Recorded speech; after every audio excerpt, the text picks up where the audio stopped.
Elena Rivera had worked the night shift at Halbridge Technologies for 7 years. To most people, she was just the cleaning lady, the woman who silently emptied trash cans, wiped whiteboards, and disappeared before the lights came on. But Elena saw everything. She noticed who stayed late, who whispered behind closed doors, and who never cleaned up after themselves. She knew the rhythms of the office better than the executives who ran it. Halbridge wasn't just any tech company. It was a global player on the edge of a groundbreaking expansion into China, a deal that had taken months of negotiation, lawyers, and late-night strategy calls. The final meeting with the Chinese delegation was scheduled for Friday morning. It was supposed to be smooth, professional, and historic. But on that Friday, the interpreter, crucial to the entire meeting, called in sick, with no backup. Panic set in. No one remembers who said her name first. It might have been a junior assistant, desperate to offer any solution as the tension in the boardroom thickened like fog. "Elena," they whispered. "She speaks Mandarin, doesn't she?" At first, it sounded absurd. Elena Rivera? The cleaning lady? The woman they walked past every morning without so much as a nod? But absurdity didn't last long. Not when the Chinese delegation was 12 minutes away and the scheduled interpreter was nowhere to be found. Emails had been sent. Calls were unanswered. No one had a plan B. Victor Halbridge, the CEO, stood at the head of the table, fists clenched so tightly that the veins on his hands looked like fault lines. "We can't cancel. Bring her in." And just like that, Elena was summoned. Still in her navy blue uniform, with her company badge clipped to her chest and her cleaning gloves tucked into her pocket, she entered the room where billion-dollar decisions were made. She didn't look intimidated. She looked alert. She scanned the table like a chessboard, every glance calculated. Someone pulled a chair for her at the far end. She didn't sit. The delegation entered, polished, precise, ready for business. They took their seats, and as the formal greetings began, Elena's voice cut through the air, clear, smooth, and fluent. Not only did she translate, she interpreted. She carried tone, formality, subtle humor, even culturally specific references with grace. It wasn't robotic, textbook Mandarin. It was lived in, authentic. She switched seamlessly between technical terms and industry slang, smoothing over hesitations that would have tripped up even seasoned translators. And more importantly, she listened. She caught nuances the executives missed entirely, gently rewording a phrase here, softening a corporate term there. Each time, she bridged the gap, made things easier, made everyone look good. About 15 minutes in, the dynamic in the room began to shift. The Chinese delegates leaned forward, engaged. Victor, initially distracted and tense, started watching Elena more than his own slides. A comment from one of the guests prompted Elena to offer a clarification, one the team hadn't prepped for. She handled it effortlessly. That's when it clicked. Elena wasn't just translating. She was navigating. And while no one said it out loud yet, the realization had landed. She wasn't their last resort. She was the best choice in the room. From the outside, Halbridge Technologies had always projected a progressive image, sleek offices, bold innovation, and a company culture built on merit. But behind the brushed steel and glass, hierarchy still ruled. Titles mattered, appearances mattered, and Claire Hastings had both in spades. Claire had spent a decade climbing Halbridge's corporate ladder, armed with an Ivy League degree, fluent small talk, and an almost obsessive need to control her domain. She had brokered partnerships, led international expansion efforts, and was considered a frontrunner for the next executive VP promotion. So when a cleaning staff member, Elena Rivera, suddenly emerged as the unlikely hero of the company's most important negotiation, Claire felt something she hadn't in years. Threatened. Elena, meanwhile, didn't ask for credit. She didn't send follow-up emails or schedule meetings to discuss next steps. She returned to work the next day as if nothing had happened, dusting desks, clearing out coffee mugs, the same quiet presence she had always been. But whispers had already begun circulating. "Did you hear about the cleaner who saved the China deal? She speaks Mandarin fluently." Apparently, she even corrected Victor. That was all it took. Claire initiated her own quiet campaign, subtle, polished, and strategic. During executive lunches, she'd toss out seemingly innocent remarks. "It's impressive, sure, but translation doesn't mean she understands business." At department meetings, she'd slip in phrases like unverified background or limited formal training. She even proposed that only certified staff should have access to high-level negotiations for security purposes. But Elena wasn't naive. She recognized the tone. She had spent years watching how office politics unfolded. She saw the way Claire smiled with her lips but not her eyes, how her compliments always came with a caveat. It was clear. Claire wasn't just dismissing her, she was trying to erase her. Still, Elena didn't retaliate. She observed. Claire's need to be seen as the smartest person in the room made her careless. She often took confidential calls in hallways, left sensitive printouts on desks overnight, and spoke in hushed but decipherable tones when she thought the office was empty. But the thing about Elena, she noticed the patterns others ignored. The routines, the repetition.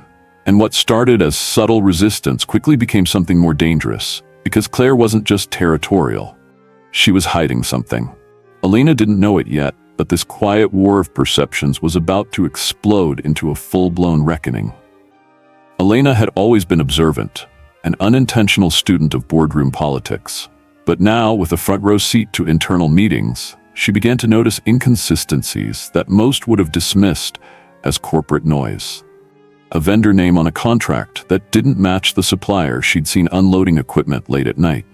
A casual mention in a meeting about a consulting agency that Elena remembered cleaning invoices from, marked with different dates, inflated fees.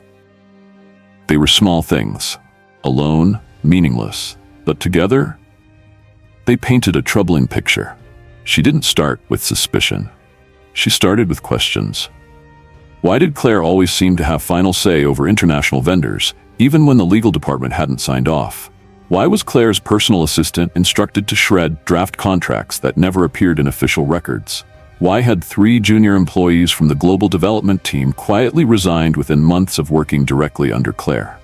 Elena began keeping track. At night, after her shift, she'd take notes. Dates, conversations, vendor names. She'd memorize the filing system from years of sorting misplaced folders and unfiled receipts. And with her new badge granting limited internal network access, she was able to match whispers with documentation. She wasn't hacking. She wasn't breaking rules. She was following the paper trail no one else bothered to look at. The final thread unraveled when she discovered an archived invoice buried under Claire's name, billed to a third-party vendor, registered in a country with notoriously loose financial regulations. Elena cross-referenced it with a partnership gift Claire had bragged about during a staff dinner. The timing lined up too perfectly.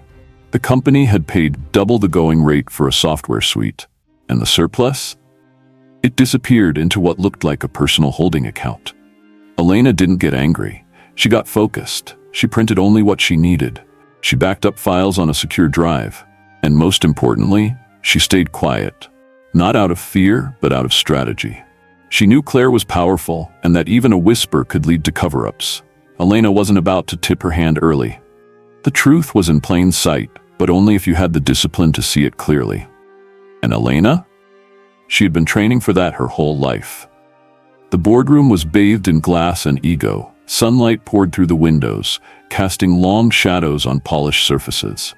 Around the table sat 12 of the most influential people at Halbridge Technologies, each one confident, seasoned, and oblivious to what was about to happen. Claire stood at the front, mid-sentence, clicking through a sleek presentation. Her tone was triumphant. With the Shanghai partnership now secured, she declared, "We're projecting a 23% revenue lift in Q3. The room nodded in approval. Some clapped. Then, from the back, Elena's voice cut through the moment. Calm, clear, and completely unexpected. "Before we finalize that projection, there's something I believe the board should see." A hush fell over the room like a sudden storm. Claire blinked, her mouth still slightly open, as if she hadn't registered that someone had interrupted her, let alone Elena. Victor turned toward the voice, brows furrowed in surprise, but he didn't stop her. Instead, he gestured with a small wave. "Go on." Elena stepped forward with a black folder, no slides, no animations, just facts. She placed several printed documents on the table and calmly began to speak. There was no accusation in her voice, no fire, no vengeance, just precision. Over the last 18 months, several third-party vendors listed under Claire Hastings' international procurement reports have shown significant irregularities, she said. She pointed to a specific contract. This one was awarded to a company called Nova Bridge Consulting, listed as handling translation logistics. But the address traces back to a P.O. box in Connecticut, and the listed founder, a close associate of Miss Hastings. Eyes started darting around the table.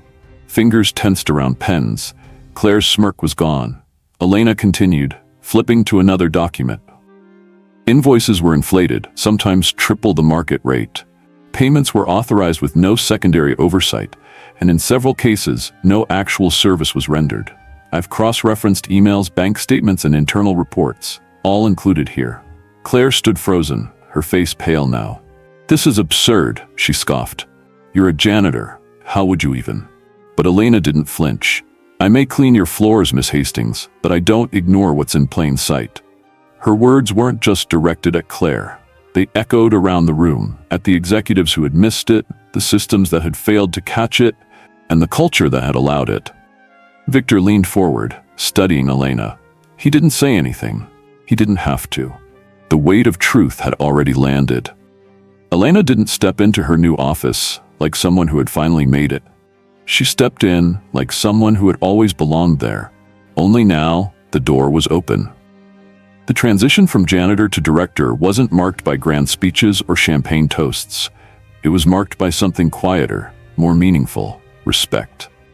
Not the performative kind, but the kind that lingers in how people pause to listen when you speak, how your name stays in the room even after you've left. Her first move wasn't to redecorate or assert dominance. It was to listen, to interns, to assistants, to other overlooked employees who, like her, understood the company in ways the C-suite never had. She started something radical, a monthly cross-level forum where cleaning staff, technicians, translators, and executives sat at the same table. Everyone spoke. Everyone was heard. The old guard was skeptical, until productivity started rising and employee turnover dropped. Victor Halbridge, the CEO who had once looked right through her, now made it a point to ask for her input before major decisions. Not because he felt guilty, but because she had proven time and again that she saw things others missed. Elena had a knack for connecting business strategy with human behavior. She anticipated cultural missteps, noticed inefficiencies others ignored, and built relationships based on substance, not status. But perhaps Elena's greatest achievement wasn't a deal or a title. It was creating a shift in culture. By simply existing in that role and thriving in it, she shattered the illusion that leadership comes dressed in a suit and armed with an MBA. She didn't just earn her seat at the table, she expanded the table. And now, others who had been stuck in the shadows began to step forward too. That's the quiet power of someone who's been invisible for too long. Once they're seen, they light the path for everyone else still waiting in the dark. Elena Rivera wasn't a fluke. She wasn't an exception. She was simply one of many people whose potential had been buried under assumptions, job titles, and the invisible barrier of social status. In truth, offices, schools, hospitals, even government buildings are filled with Elenas. People who are underestimated, overlooked, or ignored because they don't come with a certain resume or wardrobe. The question isn't why Elena succeeded.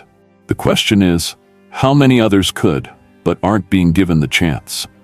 This story forces us to confront the uncomfortable reality of how much value we assign to appearances. Elena had been fluent in Mandarin for over a decade.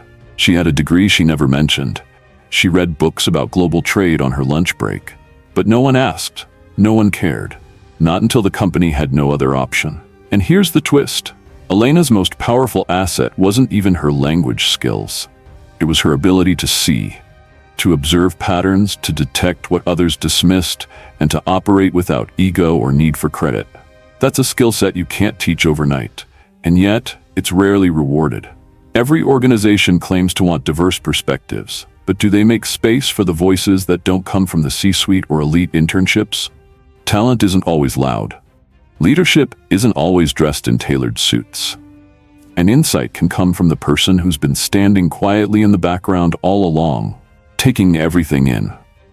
We need to ask, are we building cultures that recognize potential or just polish? Let's hold space for that question.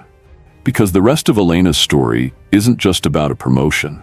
It's about what she chose to do with the power she finally earned. If this story inspired you, give it a thumbs up and subscribe for more powerful real-world narratives. Hit the bell so you never miss a story, and check out our links in the description for more behind-the-scenes content. Follow us on socials and stay tuned. Your next favorite story could be just around the corner.